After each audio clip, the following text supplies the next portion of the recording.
Vía Pública. ¿Cómo están ustedes? Muy buenas noches, bienvenidos a Vía Pública. Una lamentable noticia nos llegó esta mañana desde São Paulo, Brasil.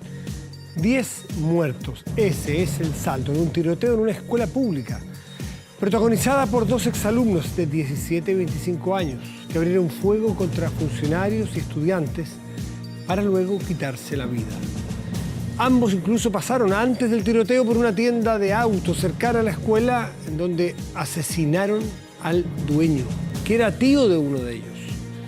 Una masacre que se produce después de que Brasil se enfrentara a la polémica por la flexibilización de tenencia de armas impulsada por el presidente Jair Bolsonaro, que además, según informó la prensa local, había dicho esta misma mañana, en un café con periodistas, que solo conseguía dormir en las noches si tenía un arma a su lado.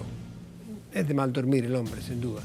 En enero fue que el mandatario, con la intención de cumplir una de sus grandes promesas de campaña, firmó el decreto que facilita el registro, posesión y ventas de armas de fuego y municiones.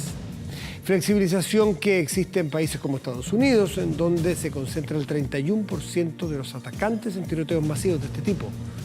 A eso tenemos que sumar que Brasil es uno de los países en donde se producen más muertes por armas de fuego en todo el mundo, y que la adquisición de ellas, de estas armas, ha explotado de forma drástica en los últimos años, casi en un 800% según las estadísticas disponibles.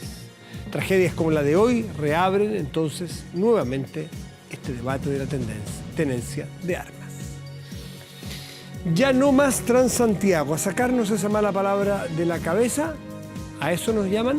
Bueno, el nuevo sistema de transporte para la capital se llama RED y considera una renovación del plan de operación de las empresas y expansión del metro. Suponemos que es más que un cambio de nombre, porque nadie con 2 dedos de frente cree que va a mejorar un sistema o va a llegar al óptimo porque cambia el nombre. No lo cree nadie, ni nadie ha dicho que otro lo crea tampoco. Por lo tanto, tenemos que indagar de qué se trata RED versus lo que nos queda de Transantiago, porque es un paso, además, matizado, es un paso que va poco a poco. Esta noche conversaremos justamente con la ministra de Transporte y Telecomunicaciones, Gloria Hutt, sobre la implementación, sobre los fundamentos y también por una polémica que se ha generado por un gasto de muchísimos millones de pesos, 500 y tantos millones de pesos, de difusión para los usuarios y el cambio de marca. ¿De qué se trata eso? Interesante hablar con la responsable de esta política pública, estará hoy aquí en Vía Pública. Y el presidente Piñera confirmó el envío al Congreso del proyecto de control preventivo de identidad. Control preventivo de identidad existe en Chile, dirá usted. Sí, pero a los 18 se quiere bajar a 14. Permitir a carabineros entonces registrar también mochilas o vehículos cuando corresponda. Un punto que sigue generando muchísimo debate y que en el Congreso se incrementó con un afiche del diputado de Renovación Nacional, Gonzalo Fuenzalida, que aseguraba que no todos los menores son blancas palomas. Bueno, Gonzalo Fuenzalida estará aquí y nos contará por qué piensa eso, por qué esta publicidad, esta propaganda que busca y sobre todo, cómo explica él y su sector de que es bueno para perseguir la tranquilidad y la seguridad rebajar justamente este control preventivo de identidad a los menores de edad. ¿Vamos a la pantalla? Bueno. Y en la pantalla justamente les presentamos una de las preguntas, la pregunta del día, sobre uno de los temas que tocaremos, que abordaremos en nuestra mesa de conversación. ¿Crees que era necesario cambiar el nombre del nuevo plan de transporte capitalino de Transantiago a RED? ¿El nombre hacía falta cambiarlo? Bueno, hacemos una pausa. A la vuelta estamos aquí con la ministra. ¿Qué le parece? Esto es Vía Pública.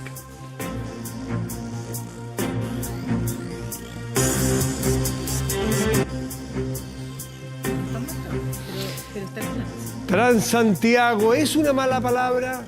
RED es una palabra que va a mejorar algo.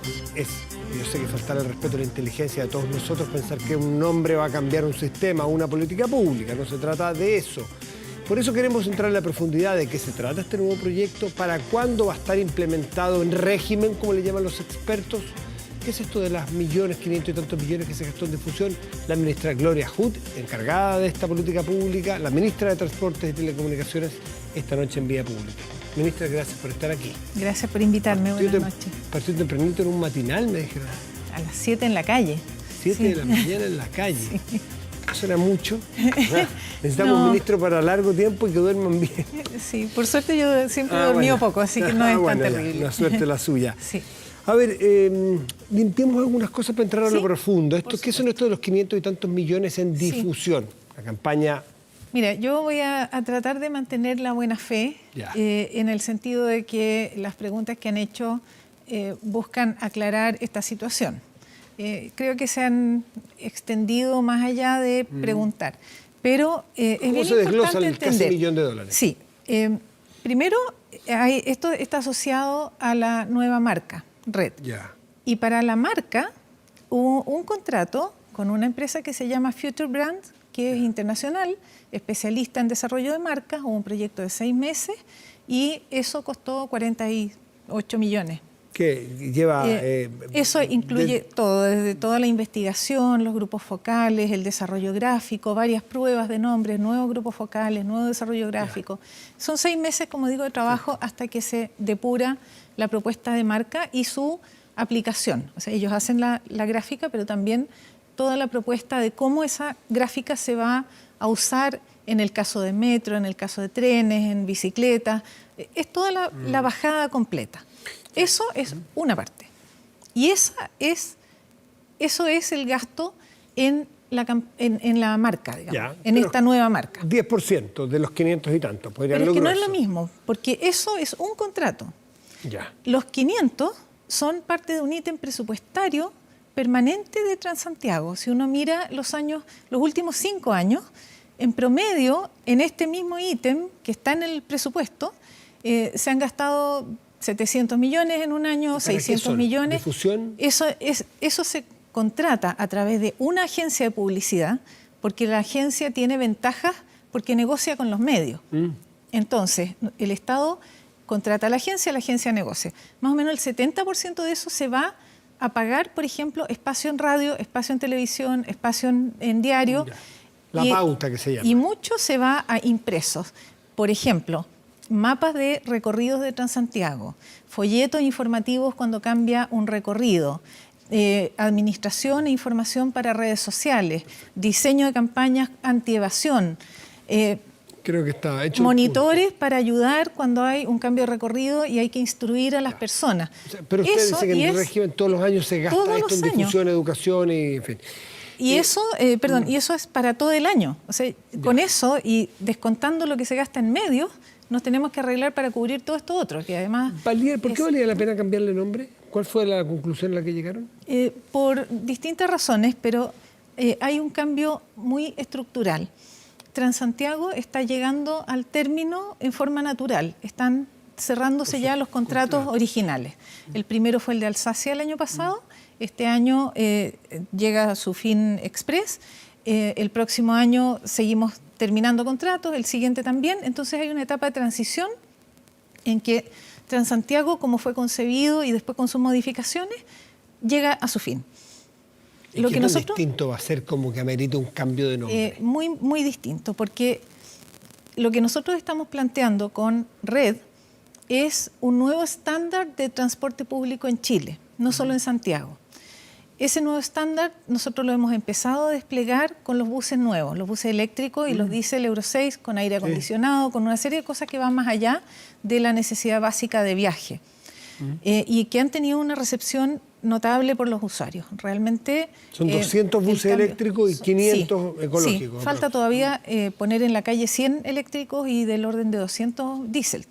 Lo que vemos en la calle todavía no es todo. Esa es una parte.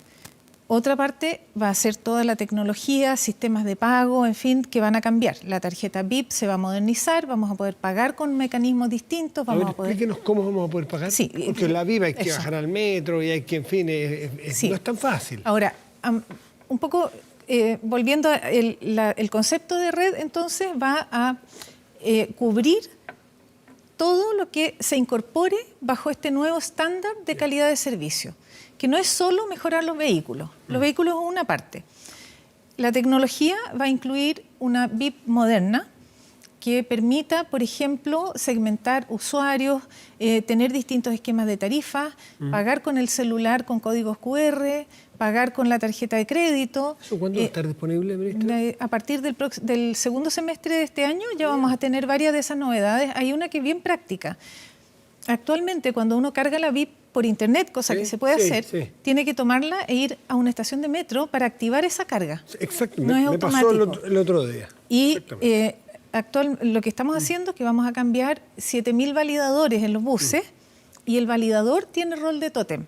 Entonces, carga en tu casa en internet al subirse a la y al subir, pagar el pasaje, se activó la carga automáticamente. Eso es como multiplicar ampliamente. Todo esto es facilitador de pago, de transacciones. Todo eso va a empezar en el segundo semestre y es una de las razones por las cuales partimos con la marca ahora. Porque todas esas novedades van a tener la identidad de la marca. Eso me han planteado por qué no lo poníamos al final cuando ya estuviera todo desplegado, porque hay cosas que empiezan, pero el cambio más de fondo tiene que ver con la estructura interna y la posibilidad de administrar bien el sistema. Uno de los problemas de Transantiago es la captura del Estado por parte del operador. Cuando tú tienes unidades de negocio de 1.000 buses, 3.000 conductores, y el operador es dueño de los buses y es dueño de los terminales, puede dar pésimo servicio y el Estado no tiene cómo sacarlo y cómo reemplazarlo, porque no tienes cómo reemplazar 1.000 buses. Y va a haber más operadores más Lo que vamos a hacer nosotros es separar los activos de la operación. Los activos son los terminales, los va a proveer el Estado, los buses los va a entregar un proveedor de flota, que es otra unidad concesionada, que tiene una figura de leasing, que tiene una duración de 14 años, un contrato más largo para poder financiar los buses y lo controla también centralmente el sistema. Es un privado que provee esto, pero controlado. Entonces quedan los activos separados de la operación.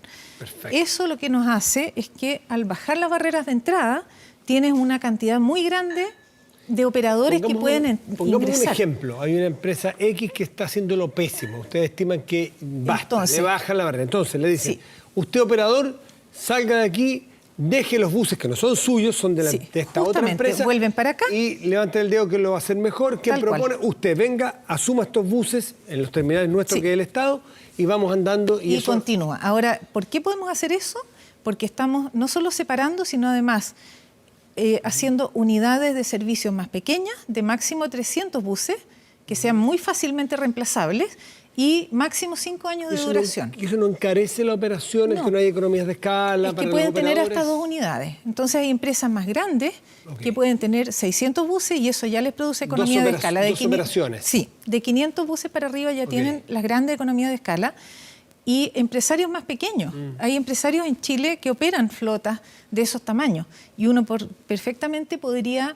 ellos podrían ser parte de este sistema porque saben operar flotas y no necesitan la espalda financiera que implica, por ejemplo, financiar terminales y buses. Entonces, la otra diferencia, como digo, es que los contratos duran 5 años, extensibles hasta 5, pero en cada, por ejemplo, 2 años, si en 2 años estuvo siempre sobre el índice de calidad exigido, gana 2 años más. Perfecto. Y hasta 10. Entonces, siempre tiene, por un lado, el incentivo para hacer crecer el contrato y por otro lado, la presión de que si lo hacen mal, está esperando ahí afuera otro que se va a hacer cargo rápido. Cuando me hablaba de tecnología y me hizo mención a las formas de pago, que puede ser más eficiente, ¿cómo está el seguimiento de las rutas, de la flota, de los tiempos en estas tecnologías? Porque tiene mucho que ver con posibilidad de salir a tiempo, por ejemplo, invierno, eso es muy útil, imagínense llevar a un niño al colegio, poder salir al tiempo, que ven la micro en 2 minutos y que pase. Y también que me hable sobre poder calcular tramos, poder calcular viajes con cierta precisión al menos. A ver. Eso es indispensable y hay sistemas soñados.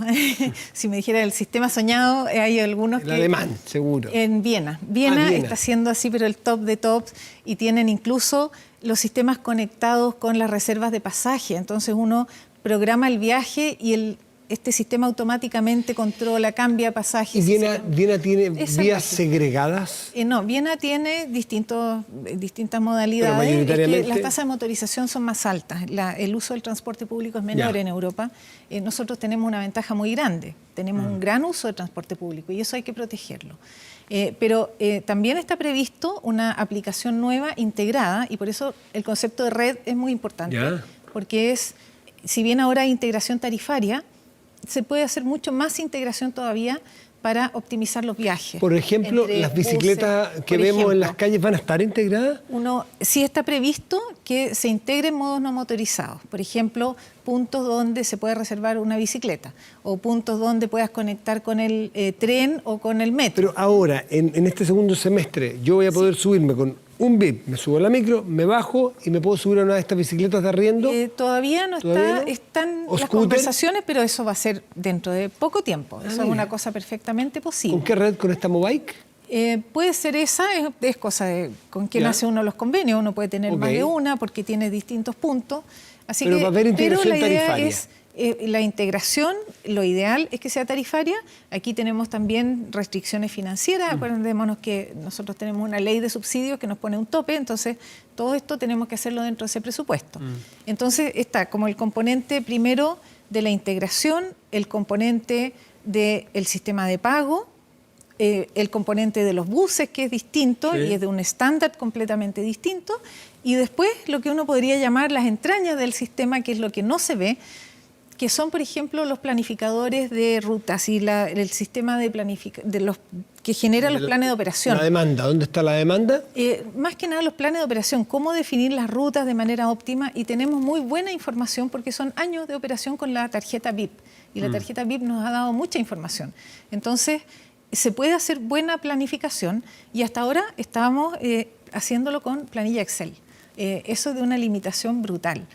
Y en el mundo desarrollado hay software de muy buen nivel. Ya tenemos ahora la aplicación hecha aquí, tenemos un especialista que nos está ayudando y la optimización realmente cambia. ¿Qué voy a tener aparte del pago más moderno de las aplicaciones? ¿Voy a poder ver dónde viene el bus que me recoge a mí? Sí. ¿Voy a poder calcular mi viaje? Eso hay algunas cosas que ya se pueden hacer. Hay varios planificadores. Yo uso, no sé, Movit, por ejemplo, Transap, el mismo Transantiago. Son aplicaciones que a uno le permiten estimar el tiempo de viaje y cada vez con más precisión porque cada vez hay más tecnología que reporta dónde está el bus. También en la incorporación de tecnología vamos a tener contadores de pasajeros para controlar evasión en forma más directa. Porque la evasión subió. Vi que en febrero, en la última... ¿Cómo por subir se pusieron torniquetes? En fin, porque generalmente cuando sube la tarifa, la evasión también sube. Y no nos olvidemos que hubo una subida de tarifa en enero. Entonces, eso puede haber influido. ¿Y los incentivos están puestos bien y en los nuevos contratos van a estar puestos los incentivos? Porque hay una cosa, el incentivo para que el operador cobre, pero claro, ahí tenemos el problema que empiezan las carreras por tener... Entonces hay una sí, pero ¿sabes lo que ha pasado? Cuando vimos que teníamos la posibilidad, con los ahorros que generó la salida de Alsacia, hemos podido financiar todos los buses nuevos que ustedes ven en la calle, no le ha costado ni un peso más al sistema.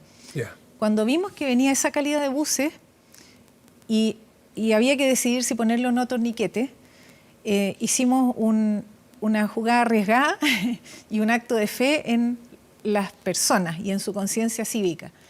Yo soy usuaria frecuente del sistema y el torniquete es muy efectivo para controlar evasión, pero es muy incómodo y es muy desagradable, sobre todo para personas que tienen más dificultad de movilidad, que llevan paquetes, que llevan niños. Ya hace más lenta la subida al bus. Se hace más lento y decidimos que los buses nuevos no tengan torniquete. Ninguno de los buses nuevos tiene torniquete. Y apostando a que, bueno, si la situación empezaba a empeorar, habría que ponerles torniquetes, pero por lo menos probemos. Y el resultado ha sido muy bueno. Yo todavía ¿En lo los tengo. buses nuevos hay más baja evasión? Exactamente. Es decir, ahí ustedes creen que hay una correlación entre la valorización del público, que cuando encuentra que es malo siente que puede no pagar, aunque sea erróneo. Sí, tenemos muestras, pero yo todavía no doy cifras porque no son muestras que sólidamente uno puede decir tienen validez estadística. Pero hemos hecho muestras varias y el comportamiento de las personas es completamente distinto. Entonces, como digo, la diferencia, Transantiago tenía un concepto de diseño, esto tiene otro concepto de diseño. Y un componente súper importante de red es el despliegue en regiones. Tradicionalmente hemos desplegado las cosas, las novedades sobre todo en Santiago, y en regiones hay un rezago, llegan tarde o llegan en peores condiciones. Por ejemplo, estábamos hablando el otro día de Biotren, compramos carros nuevos, hubo una licitación, es primera vez en la historia del tren que funciona dentro de Concepción que va a operar con carros nuevos.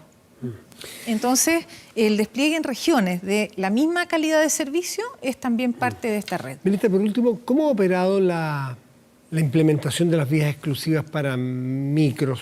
Que es una suerte de vía segregada que permite tener una velocidad más alta y calcular los viajes de alguna manera. Le da predecibilidad al transporte público, que es fundamental. El metro la tiene porque nadie se cruza delante del metro. Exactamente, la vía exclusiva es el ideal. Claro. Y el corredor segregado... Mejor aún, pero es más caro, mejor. más lento. Por ejemplo, Vicuña Maquena, Independencia, son Grecia. ese tipo de corredores. Pero construir esos corredores cuesta 10.000 millones de pesos por kilómetro. La vía exclusiva con los parques, que es lo que hemos visto todos. ¿Cómo funciona? Y nos demoramos 5 o 6 años en que esté listo. La vía, el dedicar una pista y controlar por cámaras nos cuesta 60 millones de pesos, está listo en 4 meses y baja el tiempo de viaje en más o menos 20%. ¿Y ha funcionado bien? Ha funcionado muy bien. Culturalmente, muy bien. ¿Se ha generado cambios? Sí, al principio, me acuerdo en Vespucio, se generaron 12.000 partes en un mes, pero eso mismo produjo la reacción y se reserva ahora el espacio. Claro, 40 y tantos mil pesos. Exactamente. Entonces, ojo, piojo. Y el hecho de que las cámaras nos permiten emitir la infracción inmediatamente después de cometida la falta, o sea, con muy poco tiempo después, ayuda mucho a que el comportamiento cambie. Y el boca a boca de que me sacaron un parte 40.000 pesos. Ahora, esas cámaras están, por ejemplo, en el caso de Vespucio, están conectadas donde está operando normalmente Vespucio y por ahora están desconectadas donde hay obras, para que no piensen que están parteando. Hay un cartel que dice, en Vespucio dice sí. eso, al menos. Pero reservar ese espacio es clave, porque para hacer atractivo el transporte público, que es lo que nosotros queremos promover, tiene que tener todas estas condiciones y los buses con aire acondicionado, con wifi, con mejor luz, con mejores terminaciones. Ya no basta en el nivel de desarrollo del país con moverse de un punto a otro, hay que moverse bien. Y eso es red. Tanto queda por hablar, qué ciclovías, qué vías tarificadas, qué es lo que va a pasar. Ferrocarriles, qué va a pasar con las restricciones, en fin. Pero el tiempo es limitado, la invitación está siempre abierta. Ministra Gloria Hood, gracias por estar en Vía Pública. Muchísimas gracias. Muy buenas noches, ministra. Hacemos una pausa, ya volvemos.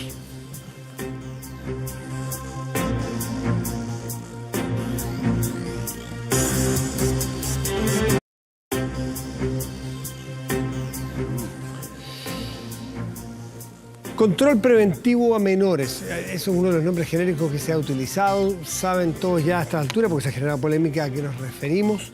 El presidente de la República señaló que va a haber una suerte de perfección a este control preventivo que hoy día existe, pero de los 18 años hacia arriba, bajarlo a los 14, darle más atribuciones a carabineros, a las policías en general, en la búsqueda de perfeccionar los sistemas o las medidas de seguridad. La discusión no es nada tan nueva y representa formas de pensar legítimas de un lado y de otro. Tiene que ver con las libertades, tiene que ver con la eficiencia de una medida como esta. Pero la verdad que lo que rompió un poquito el statu quo de lo que habíamos venido hablando es un afiche, un spot, no sé, un afiche que es del diputado Gonzalo Fonsalía, que está con nosotros esta noche, que dice que los menores no son blancas palomas, ¿no? No todos los menores son blancas palomas. Es bastante provocativo, que es lo que buscaba. Buenas noches. Bueno, eso, provocar. Provocar la discusión. Gracias a esa provocación estoy acá hablando contigo del tema. Es un tema que tenemos que debatir como país. O sea, pisamos el palito, está diciendo. Claro. Está bien, está muy bien. Gracias. Te utilicé. Lo utilizar, muy bien. No, lo que dice es una verdad nomás, que es lamentable. Vamos a poner el afiche en la imagen mientras habla, por favor. Bueno, es una verdad que es lamentable. Ojalá todos los adolescentes entre 14 y 18 años fueran blancas palomas, pero no lo son, porque lamentablemente hay un grupo, minoritario obviamente, que cometen delitos. El año pasado cerca de 40.000 menores fueron detenidos, algunos fueron condenados, pero tuvieron compromiso delictual cerca de 40.000, sin contar los miles que nunca fueron detenidos y que participaron en delitos. Los adultos lo ocupan para cometer delitos a los menores muchas veces, porque saben que tienen una ley especial, que muchas veces terminan en impunidad, no en condena. Entonces, la verdad es que es una verdad lamentable, pero que eso, producto de eso, que hoy día estos adolescentes entre 14 y 18 cometen delitos, también hay que sujetarlos a un control preventivo que fue aprobado y que se ocupan los mayores, bajo la lógica que ellos son responsables hoy día penalmente. Con esa premisa, diputado, uno podría pensar que bajemos los 13 a los 12, a los 10, a los 8. Hemos visto cosas increíbles. Si la premisa es que donde hay alguna contaminación criminológica, alguna, porque después vamos a hablar de números, entonces es bueno decir que, ojo, no son blancas palomas. Pongamos medidas para... que es distinto. Una cosa es, si ellos no fuesen responsables penalmente, es decir, si cometieran un delito, no serían imputables porque la verdad son menores de edad, como era antes en Chile, hasta el año 2005. Ahora son imputables. Yo entiendo que no hay por qué controlarlo, pero ellos hoy día son responsables penalmente. Hoy día si a un menor comete un delito, lo detienen, va a ir a un tribunal de familia, va a ser condenado, va a ir a un centro cerrado de Senami, un semiabierto, en fin. Y tenemos casos emblemáticos que tú y yo conocemos, Cizarro y cientos de casos que hemos visto menores niños víctimas. Niños víctimas de un sistema, pero que finalmente ven la delincuencia como una forma legítima de ganarse la vida. Y el sistema tampoco permite disuadirlo. Ahora, se está haciendo esfuerzo con reformar el Sename y con muchas medidas para ir corrigiendo eso y realmente que tengamos un sistema que acoja al menor de edad. Pero también hay menores que delinquen y que producen víctimas. Detrás de esos 40.000 niños que cometieron delito, hay miles... No, son 40.000 niños que cometen delito. No, 40.000 detenciones. Producidos por niños. Por niños, exactamente. Detrás de ese delito, Matías, hay víctimas. Hay personas que sufrieron la delincuencia, es que no es menor, es que yo no creo que lo minimices como diciendo sí. No. ¿Pero qué minimizado yo? No, lo que pasa es que lo que te quiero decir es que detrás del delito que comete un menor, que muchas veces son bandas de menores o que participan con mayores, que han causado muerte, que han causado robos, intimidación, portonazos, bueno, las víctimas también sienten, obviamente, y quieren justicia.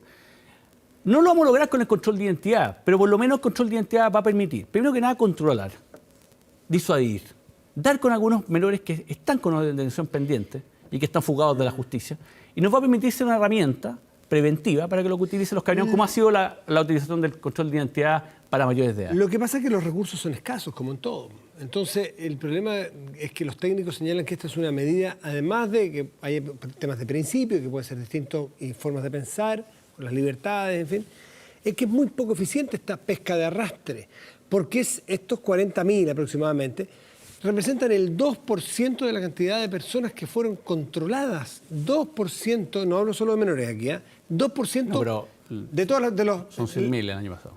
Sí, esos son los menores. Dijiste 40.000. No, los menores registrados el año pasado son 100.000. Entre toda la población, 3.600.000. De esos 3.600.000... Controlados. 3.600.000. Estamos hablando de mayores de ahora. Sí. Pero es que estamos hablando de la eficiencia de la medida, también para quien sea. No tengo problema. 3.600.000 de chilenos fueron controlados. 2% de los controlados tenían algún compromiso o alguna tema. No, tenían orden de detención pendiente. Orden de detención. ¿Pero eso tú lo encuentras malo? No lo encuentro malo, pero es que entonces controlemos a los 17 millones, gastémonos todos los recursos, toda la plata y toda la energía en controlar chilenos. Controlemos. El paseo uno por uno, vamos pasando. Vamos a encontrar mucho más. Matías, a ver, controlemos los que tienen responsabilidad penal en Chile, primera cosa. Hoy día se controla a todos los que de 18 años para arriba. Eso es foco. Y esta medida es totalmente sin foco. Si tú ves que se controló el año 2018, más de 3 millones de personas, que cerca de 100.000 fueron detenidos porque tenían una orden de detención pendiente, o sea, personas que la justicia requería y no estaban en la calle, estaban libremente paseando con total impunidad, muchos de ellos volviendo a cometer delitos, en fin. 60.000. No, son 98.000. Bueno, mira, tengo la información, incluso que Carabinero la vi hoy día, porque Carabinero tiene la obligación trimestralmente de enviarse al Ministerio del Interior. Lo que te quiero decir es que yo prefiero que esa gente, que los policías tengan ese control, porque me parece que aunque sea el 2%, es una cifra que antes de existir el control de identidad, nadie daba con esas 98.000 personas. Nadie. Porque no había ninguna herramienta que las policías pudiesen ocupar efectivamente para controlar sin justificación. Y segundo, otra cosa, de esa cifra que tú hablas de 3 millones y fracción, el 40% tenía antecedentes penales. Es decir, el carabinero no tiene tan mal ojo para controlar, porque fíjate que de 10 personas controladas, 4 tenían antecedentes penales, es decir, habían sido detenidos antes. ¿Y eso qué yo puedo deducir? Porque para saber qué porcentaje de la población tiene antecedentes penales. Para saber. No desconozco eso. Pero el 40% de los controlados... Para saber si hay correlación. 40% de los controlados tenían antecedentes penales. ¿Qué es lo que te quiero decir? Medir esto objetivamente es bastante difícil. Pero subjetivamente sí yo puedo predecir y puedo decir, bueno, 40% que tenían antecedentes penales que fueron controlados, puede haber servido el control de identidad para disuadir que esa persona quizás quisiera cometer un delito, quizás andaba buscando la ocasión. Y al ser controlado, se disuade. Diputado, al decirme que no tienen tan mal ojo, quiere decir que hay una discreción del carabinero, dice ese. Y cuando tiene la discreción de decir ese, y le achunta, parece que muy bien, según me dice usted, ¿cuáles son los criterios de discriminación o de elección? ¿Pero largo? ¿Aro? ¿Color de piel? ¿Barrio? ¿Vestimenta? Mira, la pregunta es, ¿para qué está Carabinero entonces? Para hacer trabajo de inteligencia, focalizado, con instrumentos tecnológicos, foco. El problema de esta medida, los que la critican, es que tiene muy poco foco. Pero si tú lo que tú has estado hablando, que el carabinero es una persona que está en la calle, es una persona que maneja información, es una persona que le enseñan, y la práctica le enseña a sospechar. Obviamente que los controles son focalizados. ¿O tú crees que carabinero sale en la mañana y dice, vamos a caminar por acá y vamos a controlar? Yo te invito, no sé si ha sido, pero yo te invito a que vayas a la Dirección General de Carabineros y te vas a encontrar con todo un sistema tecnológico, pantallas gigantes tan grandes como esta, donde focalizan lo operativo y lo hacen justamente donde se están cometiendo delitos. Esos controles no se realizan aleatoriamente en cualquier lado, no una pesca arrastre. Qué bueno saber. ¿Y dónde entonces? ¿Cuáles son los criterios de elección de esos lugares? Pues yo vivo en Vitacura, que es la comuna más rica de Chile, y en mi comuna no andan haciendo estos controles. Debo suponer que hay comunas donde hay gente más vulnerable que sí lo hacen. ¿Tú sabes que no se hacen controles? A mí no me han parado nunca. Yo siempre no te han parado nunca. No tengo ninguno de mis hijos que son chascones, que andan con aro, andan por ahí, no los paran nunca. Pero entramos a lo sintomático. Pero entonces... ¿A qué comunas están yendo? Porque tu experiencia... ¿A qué lugares pero están escúchame, yendo? tu experiencia personal es la realidad del país. No conozco a nadie en mi comuna. Lo que el carabinero, justamente, hace controles donde están los mayores focos delictivos. Y eso obviamente hoy día lo identifica, hace georreferenciación y focaliza. Eso es así. Ahora, yo no conozco dónde se está haciendo y no me corresponde a mí conocerlo. ¿Y los criterios los sabe de búsqueda? Pero escúchame, lee la ley. La ley que nosotros hicimos es una ley que establece todo un protocolo que Carabinero tiene que hacer el control de identidad. Carabinero llega y dice, pásame su carnet de identidad. Carabinero tiene que identificarse, tiene que explicarte el procedimiento, tiene una cantidad de tiempo para hacerlo. Finalmente tiene que buscar todas las maneras para facilitarte. Si tú andas en carnet, he aceptado el carnet de manejar, el carnet estudiante, he aceptado, incluso andan con unas maquinitas que se llaman Cinca, que la mayoría andan con ellas, y tú ni siquiera tienes que mostrar una cédula. Tú dices tu número de cédula de identidad, la digitan y aparece tu información. O sea, hay todo un protocolo de decir, ¿tú crees que a Carabinero le interesa que finalmente tú vayas a una comisaría y pongas un reclamo para que se le haga una investigación administrativa y manche su hoja de vida? No, Carabinero lo que quiere obviamente es aplicar la ley, que está muy bien diseñada. Esta ley la aprobamos nosotros hace 3 años atrás, con voto incluso en el gobierno de Michelle Bachelet. Y más encima con votos de la gente que era partidaria del gobierno de Michelle Bachelet, y establecimos todo un procedimiento, que lo mismo pasará en el caso de los menores de edad. Seguramente va a haber un protocolo distinto, pero está claro que obviamente Carabinero no focaliza el control de identidad y lo hace de acuerdo a lo que la norma establece. Y cualquier persona que se sienta vulnerando sus derechos puede ir a reclamar a Carabinero. Si funciona esa focalización, entonces, ¿para qué volver atrás en esta ampliación de la red para ir a tomar...? Por una razón muy sencilla. Además, los expertos dicen que un delincuente profesional, no solo el carabinero tiene ojo, el delincuente también tiene ojo para andar en la calle, tienen calle.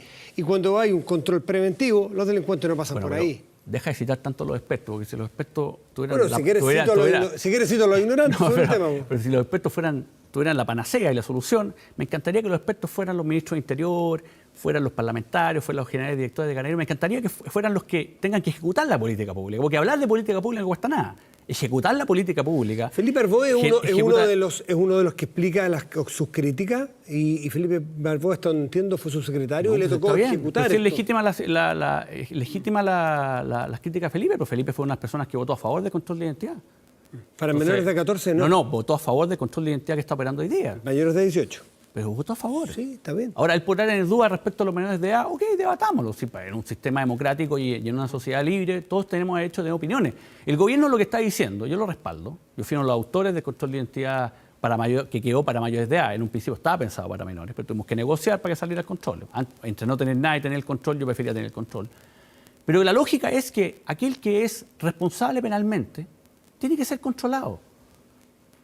Tiene que ser controlado. Pero con indicios, ¿o no necesariamente? No, el control de identidad hoy día no permite a la policía tener un indicio. Porque resulta, y tú te acordarás muy bien, el caso del Tao del año pasado, donde un carabinero hace un control vehicular, examina el auto, se encuentra con 3 fusiles, millones de pesos, una serie de cartuchos, detiene a la persona, llega al Tribunal de San Antonio, el juez de garantía dice no.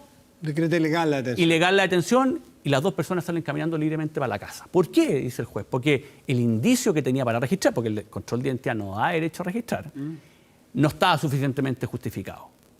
Entonces, la verdad, si me preguntan a mí, si vamos a estar... Tú me dijo recién que no había que ir a la casuística, fue a la casuística de un caso que por si una falta de criterio de un juez. A ver, estoy poniendo un caso que llega a los tribunales de justicia y falla un juez. Ese fue un caso bullado. Un error bullado. Pero hay varios casos más. Hay varios más casos más. Hay cosas que tú vayas a ver las cifras de cuántas detenciones se crean ilegales. No todas, obviamente. No, son números menores. 0,02%. Es pero en un porcentaje de detenciones importantes no es nada. Vamos un segundo a los menores, que es lo interesante, claro, que está en la modificación que quieren. Yo estaba mirando, ¿y el registro? Sí, yo estaba mirando aquí fuente, de esto Pauta lo pone, que es fuente del Ministerio Público. Y dice que el 2010, para ponerle los dos extremos, el 2010, en menores de 14 a 17 años, hubo 53.400 menores infractores, número de infractores juveniles. 53.400. Sí, claro. El año 2010. El 2018, 28.700. Sí. Es decir, la mitad. Sí. Entonces, ¿cuál es esta idea de...? Algunos dicen, esto es muy propagandístico porque en los menores ha ido disminuyendo consistentemente la delincuencia, aparentemente. Entonces, ¿por qué incrementar los controles, que no está clara su eficacia, en los menores? Si es que los menores están siendo cada vez menos infractores. A mí la eficacia está comprobada. Para ti no, para mí sí. La eficacia está comprobada y lo hablamos recién respecto a la cifra. Ahora, respecto a los menores de edad, sean 28.000, sean 43.000, están cometiendo delitos. Y por los cuales hay que controlar. Si nosotros evitamos que esos 28.000... Algunos son 28.000. Gracias al control de identidad no cometió el delito, maravilloso, no produjimos tampoco una víctima. Los números no son absolutos, son relativos. Está bien, y aquí baja además que te voy a decir otra cosa. Años. Está bien, pero eso también tiene una serie de razones que podríamos decirlas, podríamos suponerlas. Vamos. Razones como, por ejemplo, la policía ha sido ineficaz para detener.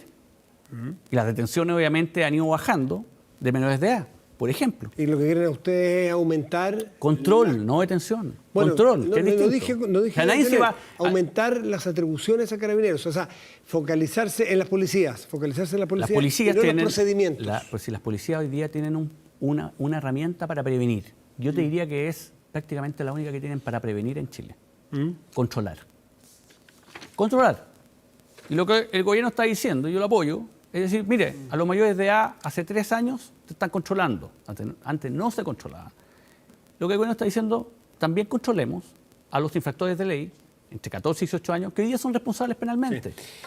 Diputado Fonsalía, lo último que me llamó la atención como cifra es que cayó del 2010 al 2018 la mitad de personas menores de edad que están involucrados o que son infractores de ley, ¿no es cierto? Infractores juveniles. Hay menos infractores, pero esos infractores tienen a su vez en su mochila más delitos, más infracciones. Podría decirse entonces que está en la cancha, pero ideal para poder hacer trabajo hiperfocalizado y de inteligencia y de prevención con esas personas quizás más fáciles de detectar. Mira, ¿eso es así? Sí, pero algo te quería decir, que es una cifra que también es importante ponerla acá sobre la mesa. De esos infractores de ley, lo que ha subido es su participación en delitos de robo con intimidación y violencia. 1/3 de los delitos de robo con intimidación y violencia en Chile, que suceden, que son los delitos que más afectan a los ciudadanos en Chile, son cometidos por menores. Y eso es importante. O sea, así como han disminuido, también se han ido focalizando en ciertos delitos, que son los que más daño producen a las víctimas en Chile. Ahora, lo que tú me dices es totalmente cierto. Yo soy convencido que finalmente a Dios rogando con el mazo dando. O sea, aquí no sacamos nada solamente con controlar y perseguir a los menores. Aquí hay que lograr que los menores, obviamente, no abracen la delincuencia como una forma de ganarse la vida. Y para eso hay que trabajar los factores de riesgo. Y para eso hicimos una reforma. Se está haciendo una reforma en el Sename. Para eso lo del CREA de Playa Ancha hoy día. Esas son medidas focalizadas, eficientes, de largo plazo, suponemos. Se está trabajando legislativamente en el Congreso. Nosotros hemos aprobado ya leyes, se está trabajando en las comisiones.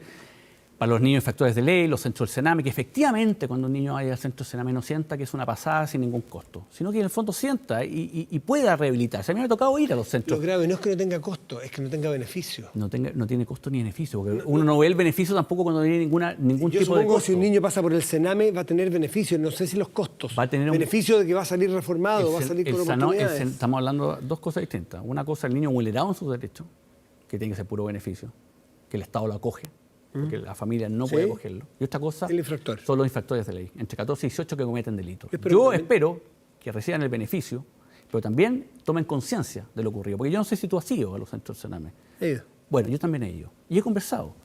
Y una de las cosas que me ha impactado, que muchas veces yo he hablado con menores de 16, 17 años que cometieron un homicidio, y la verdad que no siento ningún tipo de arrepentimiento cuando me lo cuentan. Me lo cuentan como... Porque muchas veces nacieron en ese mundo. No tienen sensación de haber hecho cosas. Matías, no tienen percepción de riesgo. No me trate de explicar a mí lo que yo conozco. Yo me he metido en las cárceles, he trabajado en las cárceles, conozco los centros. Yo también he ido a varias cárceles. Por eso, entonces, no nos demos clase lo que los dos hemos hecho. Yo no doy clase a nadie. Entonces, lo que te quiero decir, yo... No soy ni alumno de agencia de Bueno, por eso, pero lo que te quiero decir, estamos claros que el niño que delinque viene con un problema de factores de riesgo de su niñez. Lo tenemos claro. Y eso hay que lucharlo y combatirlo, y hay que lograr que tengan el beneficio y tomen conciencia del costo, porque finalmente ese niño que cometió el homicidio, que tú me dices, bueno, lo ve como normal, hay una familia detrás que lamentablemente está sufriendo hasta el día de hoy la muerte de esa persona producida por un menor de edad. Entonces hay que ponerse aquí, y es más, esa cifra de 28.000 infractores es el doble de los menores que han sido víctimas de delito. Víctimas de delito. Pero entonces lo que te quiero decir, aquí hay que mirar la moneda con sus dos caras. Y yo creo que es importante que a los menores los controlemos. Obviamente, evitemos que abracen la delincuencia como la forma de ganarse la vida y que sientan que no le hacen daño a nadie porque hacen daño. Sin duda. Diputado Gonzalo Fuenzalía, como siempre, un gusto debatir con usted. Igual a ti, muchas gracias. Conversar con pasión sobre todos los temas. Que le vaya muy bien. Gracias. Buenas noches. Y vamos a hacer una pausa a la vuelta. Le presentaremos aquí la respuesta a la pregunta a la que los invitamos a participar hoy. Pausa y volvemos en Vía Pública.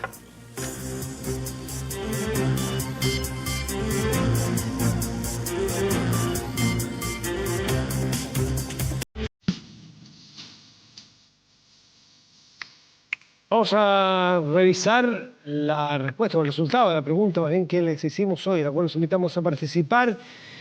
Y tenía que ver con si crees que era necesario cambiar el nombre del nuevo plan de transportes capitalino de Transantiago a Red. El 80% cree que no era necesario, el 20% que sí. Vamos a nuestro portal 24horas.cl a ver las noticias destacadas del momento. Tiene que ver con un gran incendio que está ocurriendo en locales comerciales en el centro de Viña, en torno a, qué sé yo, al terminal de buses. Si usted quiere cerca, en el barrio del Hotel O'Higgins, un poco hacia adentro. Así es que ahí vamos a tener más información pronto en nuestra rueda de prensa, que viene ahora en Canal 24 y en medianoche, para que usted esté atento. Y más noticias en nuestro portal como es habitual. Veamos la temperatura de la región metropolitana en este momento. 17 grados con 6 décimas. En este momento en la región metropolitana, para mañana y pasado en esta misma región.